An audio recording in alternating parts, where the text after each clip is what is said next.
Okay, so you're here with us on the deep dive. Yeah. And that means, we don't mess around with the surface level stuff. No, we go deep. We find those core insights, really distill things down for you. Right, to the good stuff. Because, Yeah. We know you're already an expert in whatever it is you do, and time is precious. Exactly. So let's jump right in, shall we? Today's deep dive is taking us into the world of The 1 Minute Manager by Kenneth Blanchard and Spencer Johnson. Now, this book got some serious attention back in the day. People Magazine, The Today Show, all that. It really seemed to strike a chord with people you know, so there must be something to these principles beyond just a good story. It all revolves around three main techniques, right? 1-minute goals, 1-minute praisings, and 1-minute reprimands. You got it. But we want to go deeper than just, a basic rundown of the what and the how. Right, we want to figure out why these techniques are supposed to work so well, even for someone like our listener who probably already knows a thing or two about management and how people Exactly. Okay. So let's start with the setup. Yeah. Okay. What's the basic story here? So the book follows this young guy, super ambitious, and he's on this quest to discover the secret to being a truly effective manager. The holy grail of management. Pretty much. And along the way, he bumps into a few managers who represent these classic but flawed management styles. Like the tough guy manager. Yeah. All about the bottom line, results, but kind of leaves the team feeling beat down. Yeah, exactly. Or the nice guy manager who, creates a super positive environment. Everyone's happy, but maybe they're not hitting those targets. Right. So our protagonist, he's seeing both sides of the coin and realizing neither one is the full picture. And that leads him to a question that I think you've probably asked yourself too. How do you create a situation where the organization wins and the people in it thrive? Right. Can you actually have both? And that's what brings him to this seemingly ordinary town with this extraordinary reputation. People are happy and they're productive. It's like a management utopia. Sounds too good to be true for it. So of course he has to find the person behind it, all this so-called 1-minute manager. Right. And when he finally meets this manager, he's surprised by how accessible he is. Not at all what he expected. No stuffy executive type. Not at all. This guy's right there, ready to talk. And he's clear about his organization's purpose. They're all about efficiency and results, but... There's a but coming. Big time. He says they achieve those things through people. I mean, that makes sense on a basic level, but I can see how it might be kind of revolutionary in practice. Yeah, for sure. And this idea is front and center. He's got this plaque on his desk. What's it say? People who feel good about themselves produce good results. Huh. I mean, I bet you could back that up with a whole lot of research in your field, right? Oh, absolutely. That's pretty much foundational in organizational psychology, right? Happy people are productive people. Right, but here it's it's not just about happiness. Yeah. It's also about that sense of self-worth, driving actual tangible outcomes. Right. And not just how much they produce, but the quality of the work, too, Back then, he used the example of foreign versus American cars. Ah, yeah, good point. So anyway, the young guy's okay, what's your secret? And the manager just says, I'm a 1-minute manager. No, what now? Yeah, it sounds kind of cheesy, right? But he explains it's not about literally spending 1 minute on things. It's about being super efficient with your time and getting big results from people in a way that works for everyone. So it's about impact, not just clocking minutes. Exactly. And then instead of giving this big lecture about his methods, he does something really smart. Well, what's that? He sends the young guy to talk to his team members. I get it straight from the source. Exactly. So the young guy chats with 3 different people, Mr. Turnell, Mr. Levy, and Miss Brown, and each of them kind of sheds light on one of the 3 secrets of the 1-minute manager. Okay, cool. So let's break it down one by one, starting with Mr. Turnell. What's his deal? So Turnell is all about 1-minute goals, and he really emphasizes that you got to have those clear goals as the foundation of everything. I mean, that makes sense, right? Mm-hmm. In your experience, have you seen what happens when people don't have a clear idea of what they're supposed to be doing? Oh, it's a mess. It's everyone's pulling in different directions. No one knows who's responsible for what, and it just creates a ton of frustration. Yeah, no one's happy with that situation. Exactly, and that's what 1-minute goals are supposed to fix. So how does it work? So basically, once you've agreed on a goal, whatever it is, it gets written down super concisely, under 250 words. Ideally, it fits on 1 page. Keep it simple, right? Exactly. Because the idea is both the manager and the team member should be able to look at it and instantly know what the goal is. And then you check in on those goals regularly, making sure everyone's still on track. Exactly. It's all about clarity and staying aligned. No, I imagine with a million things going on, it can be tough to keep all those goals straight. So how do you make sure you're focusing on the right things? That's where the 80-20 rule comes in. The Pareto principle. Right. So the idea is you focus your 1-minute goal setting on those vital few goals, the top 20% that are going to drive 80% of the results you're looking for. Makes sense. So instead of spreading yourself thin, you're zeroing in on the things that really matter. Exactly.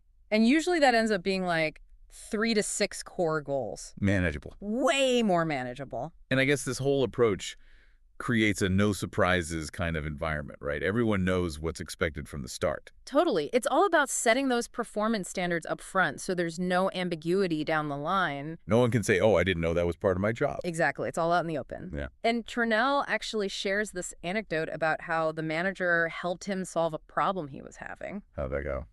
Well, instead of just telling Turnell what to do, the manager guided him with questions to help him find his own solution. Oh, that's interesting. So it's about empowering people to think for themselves. Exactly. And the manager really stressed defining the problem in behavioral terms, Like what's the actual discrepancy between what's happening and what you want to happen? So it's not enough to just complain. You have to pinpoint the specific behavior that needs to change. Exactly. So Turnell boils down 1-minute goal setting to 6 steps. Agree on your goals. Define what good behavior looks like related to those goals. Write them down clearly.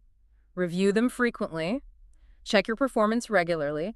And make sure your behavior is actually matching up with those goals. It's like a constant cycle of setting goals, checking in, adjusting course, making sure everything's aligned. Exactly. Okay, so that's 1-minute goals. What about Mr. Levy? What does he bring to the table? Levy is all about 1-minute praisings. It's the second secret weapon. Interesting. And I gather from the book that Levy's initial experience with the 1-minute manager involved a lot of close monitoring progress reports, that kind of thing. Which might seem kind of intense at first, but there is a really specific purpose behind it. What was it? It was all about catching people doing things right. Actively looking for those opportunities to give positive feedback. Instead of waiting for things to go wrong and then swooping in. Yeah, exactly. And they had this motto, help people reach their full potential, catch them doing something right. I love that. It's like a total shift in mindset, Instead of focusing on what people are doing wrong, you're actively looking for what they're doing well and acknowledging it. So how does a 1-minute praising actually work? It's all about being immediate. As soon as you see someone doing something good, you praise them right then and there. Don't wait for the annual review. No way. It's got to be in the moment. And the praise has to be specific, Tell them exactly what they did well, not just good job. Make it meaningful. Exactly. And then you share your own positive feelings about it, how it made you feel and how it impacts the organization. So they really understand the value of their contribution. Exactly. Then there's this little pause, just let it sink in. And then you encourage them to keep up the good work. And maybe give them a little pat on the back if that's appropriate. I like that. It's so much more than just a quick attaboy. Oh, yeah. It's about making them feel genuinely valued and appreciated. And I think the timing and specificity of these praisings are really key. For sure. It's like you're creating this positive feedback loop, right? Totally. And because it's happening so frequently, it's not just like a one-time thing. It's a consistent message of encouragement and reinforcement. And I imagine as people become more confident and competent, you don't need to be quite so hands-on all the time. Exactly. They start to internalize those standards and can kind of self-monitor using data and, their own internal motivation. Okay, so we've covered 1-minute goals and 1-minute praisings. What about the third secret? 1-minute reprimands. I'm a little nervous about this one, to be honest. Yeah, I get that. It's definitely the one that people tend to get the most apprehensive about. But Ms. Brown, she breaks it down in a way that makes a lot of sense. Okay, I'm listening. So the first thing to know is that 1-minute reprimands are usually reserved for more experienced team members, people who have already proven themselves. So it's not about, constantly policing people who are still learning the ropes. Right. It's more for those situations where someone's made a significant mistake and they should know better. Okay. That makes sense. So how does it actually go down? Well, it starts with being immediate, just like with the praisings. Yeah. You address the issue as soon as it happens.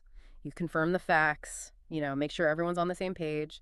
And you might even give a little touch, if that's appropriate. Okay. But then comes the tough part. Yeah. Then you have to clearly state what the person did wrong. And this is where it gets tricky because you have to express your own negative feelings about it, like your anger or frustration. Right, because if you're not being genuine, it's not going to be effective. Exactly. And then there's a brief pause, just let it sink in. And here's the really crucial part. You immediately shift gears and reaffirm that person's competence and value.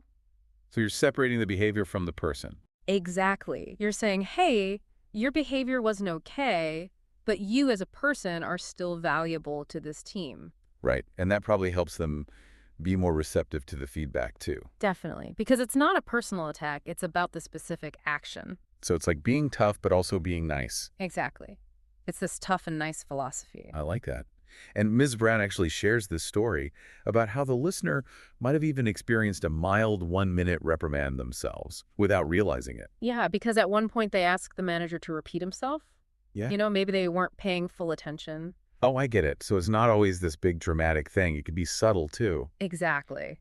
And she talks about how there's this culture of humor and open communication in the team, even around mistakes. So it's not like everyone's walking on eggshells afraid to mess up. Not at all. And the manager even laughs at himself sometimes, which I think is really important. It creates a sense of psychological safety, right? Yeah. Like it's okay to be human. Totally. So Mrs. Brown lays out the 9 steps of a 1-minute reprimand. Act immediately. Confirm the facts. Touch, if appropriate. Tell the person specifically what they did wrong. Don't beat around the bush. Express your feelings honestly. Pause for a few seconds to let it sink in. Then remind them that they're okay as a person. And end by expressing confidence in their ability to do better in the future. It's a lot to pack into 1 minute. It is, but it's designed to be efficient and effective. Okay, so we've heard from all 3 of the manager's team members, and we have a pretty good grasp of the mechanics of the 1-minute techniques. But the question remains, why are they so effective? Well, that's where the 1-minute manager himself comes in. He explains that 1 minute is kind of symbolic. In what way? It's about recognizing that effective management doesn't have to be super complicated or time-consuming. It's about investing your time wisely and focusing on people. And he's got this note on his desk that really drives the point home, The best minute I spend is the one I invest in people. which, as someone who's probably seen a lot of budgets, I bet that resonates with you. Oh, absolutely. Yeah. Like, organizations pour so much money into salaries, but then skimp on training and development. Right, it's like you're investing in the equipment, but not in the people who operate it. Exactly. And when it comes to 1-minute goals, the manager uses this bowling analogy to illustrate the importance of clear targets. So the pins are the goals. Exactly. He says if you don't know where the pins are, you're just throwing the ball randomly. You might get lucky, but you're not going to be very consistent. Exactly. And he criticizes this management style he calls leave alone zap, where you basically ignore people until they mess up and then you come down on them hard. Yeah, that doesn't sound very motivating. Not at all. And he's also critical of those traditional performance review systems where it feels like the manager's just trying to find fault instead of helping people grow. He calls it NIHYSOBED, right? Yep. Now I have a SOP. Pretty accurate. Right. And he talks about how this whole normal distribution curve mentality where you assume some people will always be high performers and some will always be low performers is actually really limiting. It creates a ceiling for people. Exactly. He's got this great anecdote about Einstein's phone number. I don't know that one. So the idea is that if you can easily look something up, why bother memorizing it? Your brain has limited space, you know?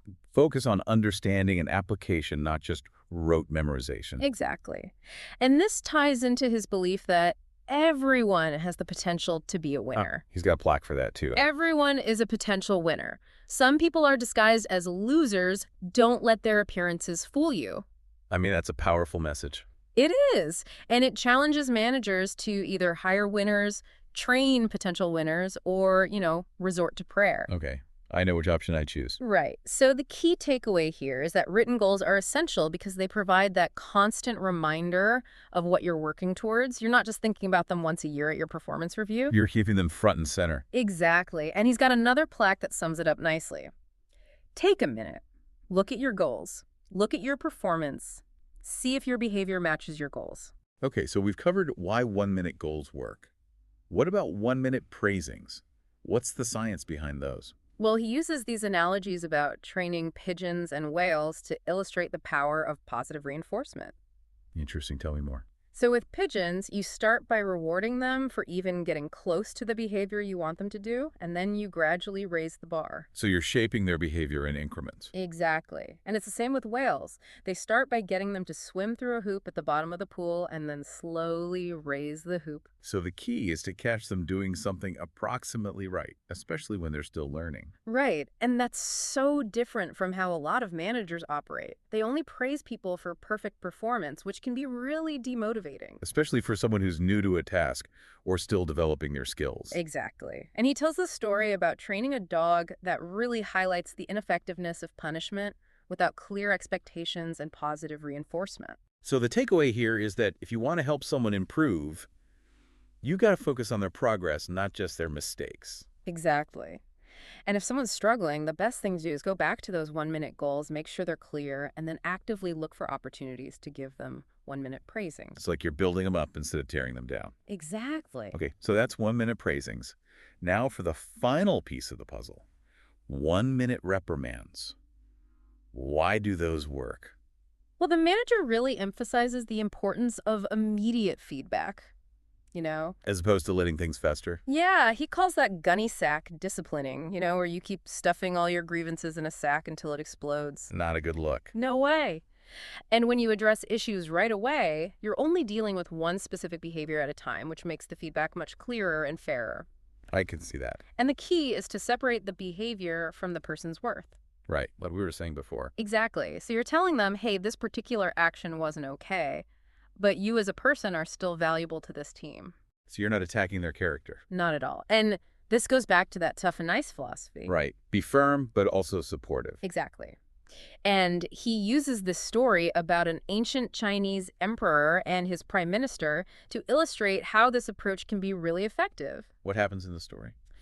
Well, the emperor has to make this tough decision, and the prime minister's like, hey, I'll take the blame for this publicly.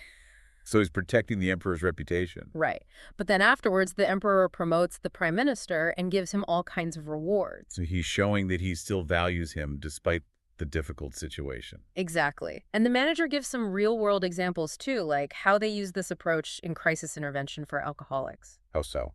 They'll describe the specific incidents, express their feelings about it, but then they'll always reaffirm that they love and value the person. Right, because addiction is a behavior, not an identity. Exactly. And they use a similar approach in family therapy with children. So like if a kid's acting up, They might give them a hug, that physical touch. Then they'll tell them exactly what they did wrong and how it made them feel. Then there's that pause.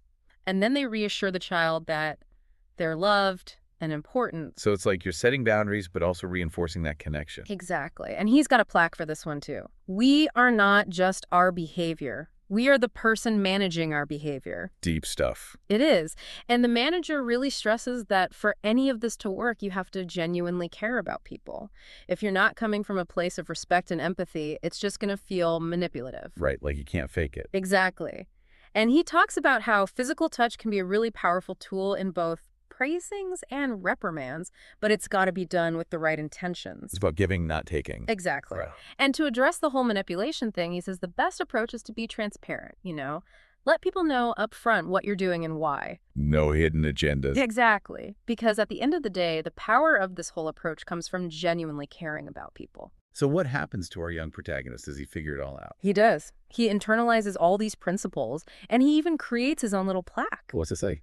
Goals, begin behaviors, Okay. consequences, maintain behaviors. Catchy. Right. And he goes on to become a very successful 1-minute manager himself. That's awesome. Yeah. So what about the seasoned 1-minute manager? How's he doing? He's thriving. He's getting better results in less time, he's less stressed, and there's less turnover and absenteeism in his department. Sounds like a win-win. Totally.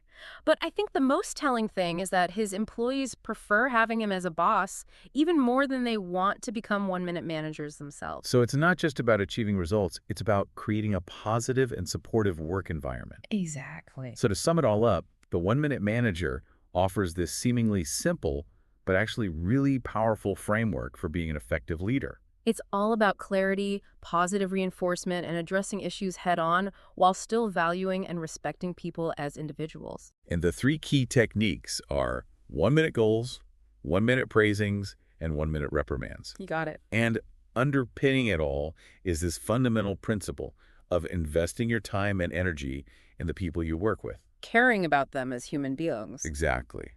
So now I want to turn it over to our listener. You've heard us break down these principles, but what does it mean for you? Yeah. Where do you see the potential for one-minute management in your own area of expertise? Do these ideas challenge the way you currently think about motivation and performance? And even beyond traditional management contexts, are there analogous goals, praisings, and reprimands that you could apply in your field? We'd love to hear your thoughts on that. So keep the conversation going and let us know what you come up with. And thanks for joining us on the Deep Dive. See you next time.